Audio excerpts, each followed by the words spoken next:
ప్రొద్దుతిరుగుడు పువ్వు అనే ఒక పువ్వు ఉంటుంది, సన్ఫ్లవర్ అంటారు దాన్ని. అది ఎప్పుడు కూడా ఎటువైపు తిరిగి ఉంటుంది? అది సూర్యుని వైపు తిరిగి ఉంటుంది. అందును బట్టే దానికి సన్ఫ్లవర్ అనే పేరు వచ్చింది.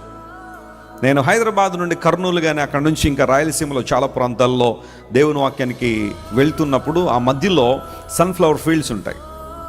అప్పుడప్పుడు ఆగి వాటిని పరిశీలన చేసి ఒక చిన్న ఫోటో దిగి వెళ్ళిపోతూ ఉంటాయి. ఆ సన్ఫ్లవర్ దానికి ఆ పేరు ఎందుకు వచ్చిందంటే, సూర్యుడు ఎటువైపు ఉంటే అది కూడా అటువైపు ఏం చేస్తూ ఉంటుంది? తిరుగుతూ ఉంటుంది. మరి సాయంకాలం 5-5:30 సూర్యుడు వెళ్ళిపోతే ఏం చేస్తుందంటే నిద్రపోద్ది అది కూడా. ఆ సన్ఫ్లవర్ మరి నేర్పించే పాఠం ఏంటో తెలుసా? నేను ఎప్పుడూ కూడా ఎవరి వైపు తిరిగి ఉంటానో?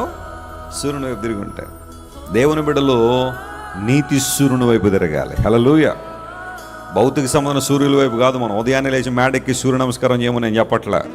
We are focusing on sun of righteousness. నీతి సూర్యుడు. మలాకీ గ్రంథంలో అది అంటాడు, దేవుని యందు భయభక్తులు గల వారు మీకు నీతి సూర్యుడు ఏం చేస్తాడు? ఆయన ఉదయిస్తాడు. ఆయన రెక్కలు మీకేమిస్తాయి? ఆరోగ్యాన్ని ఇస్తాయి.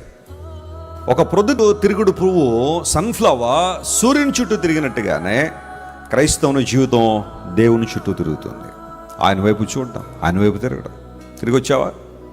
ఒకవేళ ఇంతవరకు నీ మూర్ఖత్వాన్ని బట్టి, నీ దుష్టత్వాన్ని బట్టి, నీలో రేగుతున్న పాపపు ఆశలను బట్టి, భోగేచ్ఛలను బట్టి లోకంలో పడి చెడి తిరిగి పతనం అయిపోయావేమో.